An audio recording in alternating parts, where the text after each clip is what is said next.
আসসালামু আলাইকুম প্রিয় বন্ধুরা, আপনাদের জন্য নতুন করে ভিডিও মেক করছি।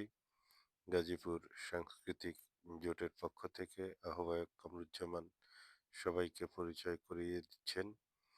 আমরা ৩৬টি সাংস্কৃতিক গোষ্ঠী একত্রিত হয়ে ২১ সদস্যের একটি কমিটি গঠন করেছি। সেসব নেতৃবৃন্দই আসলে আজকে দীর্ঘক্ষণ উপস্থিত ছিলেন এবং জাতীয় বিপ্লব ও চেতনাকে উজ্জীবিত করে আমরা আজকে একত্রিত হয়ে বসেছিলাম। আমরা গাজীপুরে যেন সুস্থ সাংস্কৃতিক অঙ্গন গড়ে তুলতে পারি এই প্রত্যাশা সবাই ব্যক্ত করেছি। আমাদের মাঝে আরো বিশিষ্টজনেরা ছিল। এর মধ্যে আমি বলবো চলচ্চিত্র অঙ্গনেরও আমাদের ভাই ছিলেন। আমরা আমার বাংলাদেশ পার্টির পক্ষ থেকে আমার বাংলাদেশ সাংস্কৃতিক গোষ্ঠীর প্রতিনিধিত্ব করছি।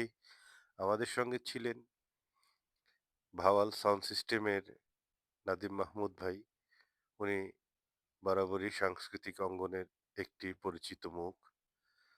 তার উৎসাহ উদ্দীপনা আমাদেরকে এই সাংস্কৃতিক জোটকে ত্বরান্বিত করছে এবং প্রিন্সিপাল হুমায়ুন কবিরও তার পরিচয় প্রদান করছেন।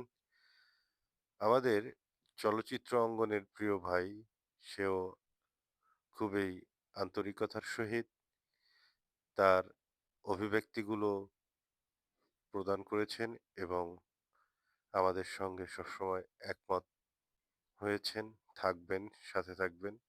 তবে একটাই কথা, সুস্থ সাংস্কৃতিক অঙ্গন যেন গাজীপুরে গড়ে ওঠে, এটাই প্রত্যাশা সবার কাছে।